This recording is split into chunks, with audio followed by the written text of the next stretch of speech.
As we did hear in that news conference, there are real concerns for older Australians following the confirmation of the coronavirus-linked death of a 95-year-old woman in a Sydney aged care facility. Joining us live now is Henschke. He's the Chief Advocate for National Seniors Australia. Ian, appreciate your time. You've been warning, I see, that isolation is too late a measure for people at risk. What do you believe should be happening in aged care settings? Well, I think it's very important that we do more testing, and it's interesting that in South Australia, the GPs here since the 6th of February have been able to test people who have symptoms. Now, I think we saw some discussion there in that press conference about the need for testing. And so what we're saying is that I think that's an area that has to be explored.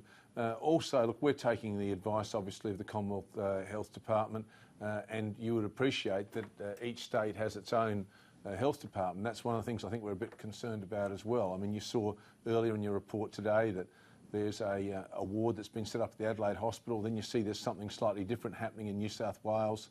So I think we do need to make sure that we've got a coordinated plan, even though we have separate health departments. And look, I think the other thing that we want to emphasise above all is that the life of a 5-year-old is worth as much as the life of a 95-year-old.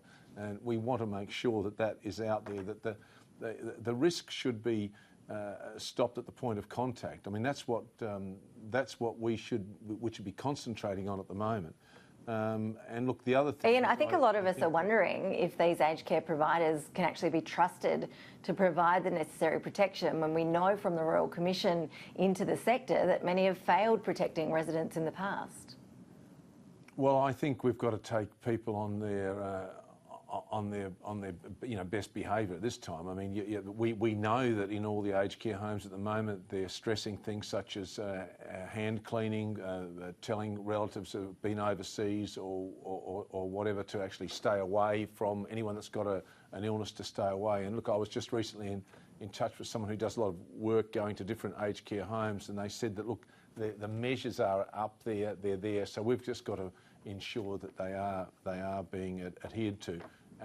And look, I think we've got to also keep this in perspective at the moment. I think we heard there that there were cases there where people have actually got the illness and recovered, and we don't want to see panic there. So I think it is a very important time to get the information out there. And it's interesting that tomorrow the Minister, Richard Colbeck, will be meeting with various aged care people, and our CEO, Professor John McCallum, who's our specialist in the aged care area, who's been putting in submissions to the Royal Commission.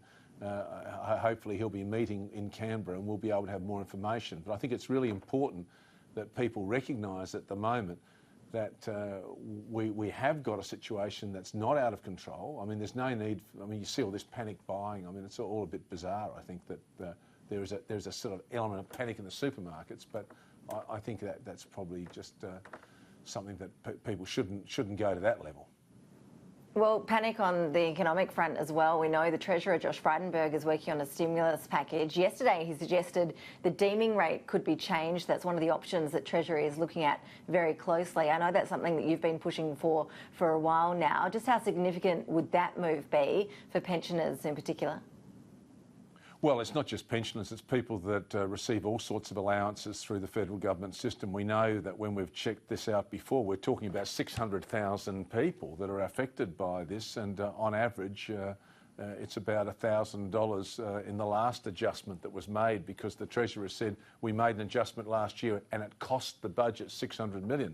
Now let's just think about that. There have been 8 rate drops since 2015.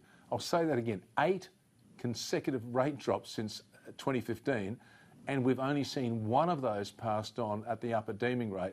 And for people that don't understand deeming, it's basically the government saying you've earned this amount of money off your assets, and they could be in a bank. Now, you're not going to get 3% at the moment anywhere in a bank. I mean, National Seniors has actually gone out now and tried to negotiate, and we have negotiated with a bank to get 1.75. Now, that's the best you can get by just walking into the main street of a city in Australia.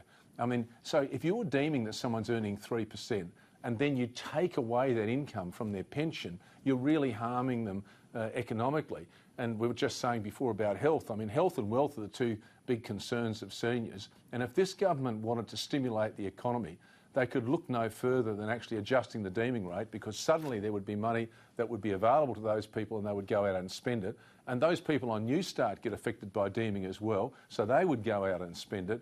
And I think that that's where the stimulus to the economy should be being looked at. Possibility of raising the pension, raising the New Start rate. These are the things that actually need to be addressed. And we should never forget the largest group of people on New Start at the moment in Australia are the over 55s. Mr Albanese was talking, I think, a week or so ago in Brisbane, quoted a figure of 170,000. I mean, this is a huge cohort of people. And we've got this retirement income review on at the moment. So I think it's a perfect time for the Treasurer and for the government to sit down and say, look, stimulate the economy, stimulate it at that level.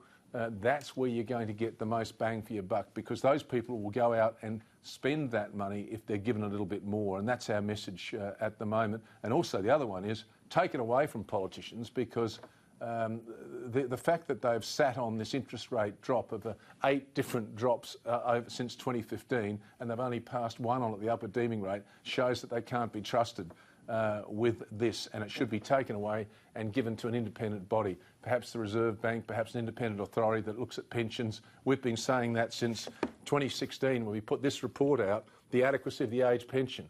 I mean, we've been saying for almost 5 years it's time to fix the system, and it was wonderful that there was actually a discussion on Sky News that actually raised this with Graham Richardson. He said they need to have a review into the retirement system, and that's happening at the moment. But we've got all these other issues at the moment, such as coronavirus and a lot of range. Plenty for Josh Frydenberg to consider in the lead up to the budget, of course, and the release of that stimulus package, which we're all waiting for the details on. Ian Henschke, the Chief Advocate in the National Seniors Australia. Appreciate you joining us with your insights. Thank you so much.